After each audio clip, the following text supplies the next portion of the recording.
out, but keep in mind, I don't know if you've been paying attention to Kwanro's drone count, but Kwanro probably has less than 15 drones at this point. It is so low, so all Stork needs to do is secure that natural expansion. I mean, this is pretty much the balance that the game is on right now. It's just like on a tightrope, where if Stork can just take that expansion, he gets a definite lead, but if Kwanro can stop that, Stork's in a terrible position. And just like you said, 4 gateways down, and both of the temple are ready to defend, and I think Stork knows, and this is really where Stork's game sense is, and there's the Spire up. But just like you said, I mean, not to call you an amateur Protoss, but lower level Protoss, they want to get their expansions up right away, and they want to try and get the advantage, but Stork played safe. He's been waiting for 4 gateways, and now here the push comes, and this is going to be really difficult for Kwanro to stop, at least just from Stork's vision. It doesn't look like that Kwanro has that many forces, and this Spire actually hurt him, because he invested a lot into that Spire. Oh, missing a storm there. Nice dodge there from Kwanro, and now Kwanro spreading his forces, but there's absolutely no way Kwanro can engage that, and now Stork putting his pylon down. He morphed an Archon, man. He totally smells the Mutalisks coming. You know, once he realized how few Hydralisks there were, he immediately started trying to put down cannons, and he immediately knows that he's going to be going Mutalisks. Wow, great game sense by Stork. I mean, just a really awesome, super quick reaction. I mean, I think most people would have realized that, but the speed at which Stork realized it, and Stork's going to do some damage, I think, with these Zealots here, especially if he sneaks a Dark Templar in. And this is exactly what Stork wanted. This is perfect, and this is why the Mutalisks are such a gamble, because now Stork is right back in this game, and Kwanro's low drone count is really going to make him suffer here. Stork's going to get his natural up. He's got his Archons. He's going to do a little bit of harassment. Kwanro has not lost this game by any means. He's getting his 3rd hatchery up, so he's still okay here. But he can't afford to lose too many drones. Oh man, drones being sniped here. Really nice control by Stork. And these Beetles look at those cannons. Oh, that was brutal. Oh no, dude. I think Kwanro just threw away the game there. 5 cannons. Yeah, that really fucked him up. That sucks, man. And he's got the Archon out, so that he's going to be able to protect his natural. Kwanro's drone count is just pathetic. So this is exactly what Stork wanted. I mean, he really just took the lead firmly in this game. Getting the Templars out right on time, pushing out, getting the Archons, and especially morphing those cannons and morphing the Archon right after using the storms. That was really a good move by Stork. I mean, a lot of amateur players, I mean, even I myself might have kept those Templars alive and hoped to have a 2nd storm available by the time I reached his base and tried to kill him, but Stork knew right away he's expected Mutalisks, and it's probably going to go on to win this game. I think he's got if not a huge advantage, he's at least in a solid position, and he's got the momentum now. And I think this is where Stork's superior kind of just overall play is gonna shine right here. This is now Stork's game to lose, I think.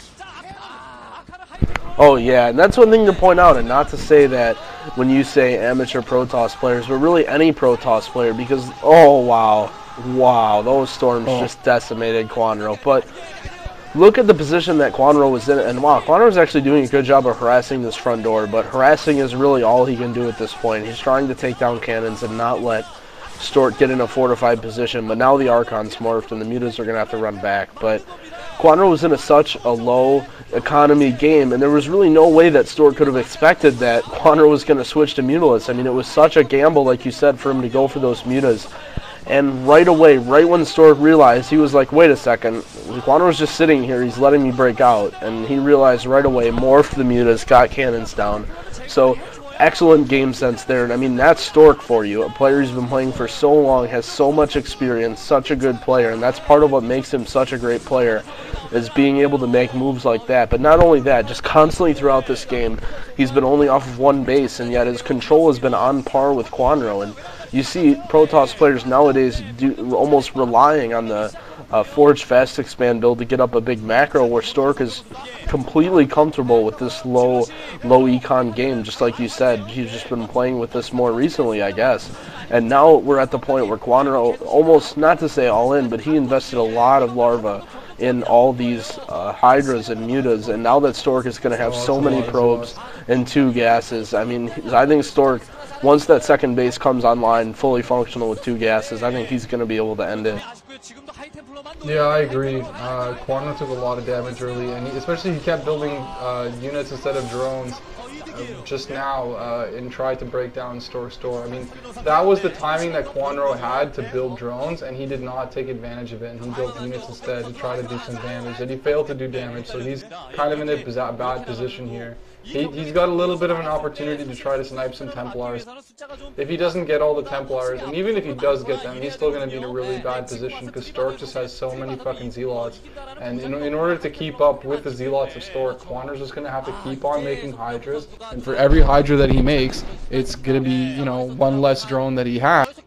And it's going to be slowing him down more and more. Oh wow, sneaking a Zealot into the base here. So, I mean, it just all these little things are going to pile up. And Stork's really been playing pretty good. I mean, did a really good job to keep his calm, and now he's taken firm control of this game.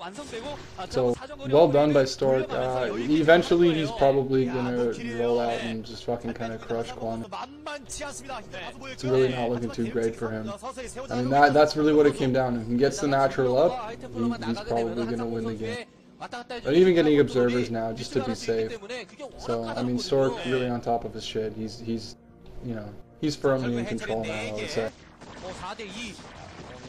Yeah, Kwanro not at all with the economy to go for any sort of mid or late game Hydra Lurk build, and he's just been kind of running around with skeleton forces, and he does have some drones out, but look at that, 15 minutes into the game he's putting down his evolution chamber and his 5th hatchery, and normally you see nowadays in ZVP players doing that almost right away, and Stork already with his full tech tree out, Templars with Storm, he probably already even has Templar energy, as well as a few Archons, and just a massive amount of Zealots, and he's rolling out, oh, no he isn't, but he's moving out and getting a Hydralisk, I guess, so decent play there. But I have to imagine that he's going to be able to move out here, and even though Kwanro has a decent amount of forces, he just doesn't have anything to deal with the Templar. And if a Zerg player was in a decent standing here, he would have Lurkers, he would have Scourge for observers, and he would have Mutalisks to snipe the Templar, but Kwanro really doesn't have any of those, and he's relying, I guess, maybe if Stork just 1A, 2A, 3As and then doesn't do anything, Kwanro might be able to stop this, but Stork is just in such a dominant position, and oh wow, Kwanro's going around and getting the Templar, and wow, he didn't actually get any of the Templar. That was unfortunate. I guess, yeah. I mean, yeah. I guess that's almost as good as sniping it. Oh my gosh. Oh. Not if that happens. Oh, nice. No. Stork. Oh, this is over. He's gonna run him over here. That's just too many Zealots and too many Storks. Way too many. Kwanro is just not in position to defend that. So Stork 1-1. Yeah. So Stork's got the one. You know. He's got one of the games under his belt. So, I mean, thank God for that. If I saw Stork at 2-0, I might just have to cry myself to sleep tonight. But, it's like, that's not happening. I think now that Stork's got the momentum, he's got a win under his belt. He's probably a lot more comfortable right now. And, look at that smile on his face, man. He is just happy as shit. Yes, Stork. Go Stork. Nice. That is awesome. Dude, that is gold. And there's a smile on my face right now, too. You can't see it, but I'm smiling. That was, oh yeah, we'll trust you there, Daz. But you have to keep in mind that Kwanro really bases his play, not to say that he's not a good macro player, which I don't think he's on the top level of macro Zerg, but he's almost like an all-in Zerg where he plays very aggressive and very kind of concentrated strategies, and he kind of tried to play the game like that, but it didn't work out too well.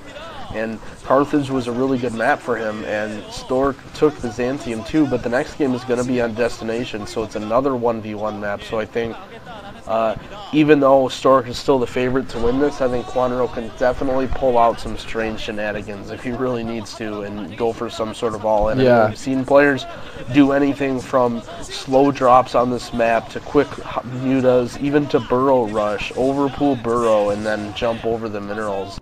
So I would not to say that Kwanro isn't capable of putting up a macro game, but I have to imagine Kwanro is going to go for some sort of crazy strategy to try and take Stork out early, because as we've seen, I really don't think Kwanro is one to stop Stork in the late game PvZ. No, you know, but that's Kwanro's style overall too. Like, he's totally a control style player. Even ZVT, he's really aggressive with Zerglings early on. And both games we've seen so far. You know what's just funny to note? Kwanro has 2 hatched Hydra both games so far. The first time against an FE and the second time against the 1 base. So I mean, looks like So he's it would too be a fair much hybrid assumption that, yeah. Yeah, he might do it again. I don't know on knows? destination. I don't know how effective it would be. But yeah, let's try and wrap this up, I guess, because that was a pretty straightforward game. I mean, Stork, Kwanro showed some pretty good control, but I think his... Yeah, well, that was alright. That was I mean, I guess the result wasn't really unexpected. I think Stork was the better player there. I think once he took his natural, it was pretty much downhill from there. But I guess I just kind of want to move on to see if Stork is going to be able to seal the series and move on. Oh, I hope so. Yep, okay, let's move on to the next game. Fucking third game, man. Please, Stork. Fucking, peace out, guys. Peace out, guys. Yeah, take it easy.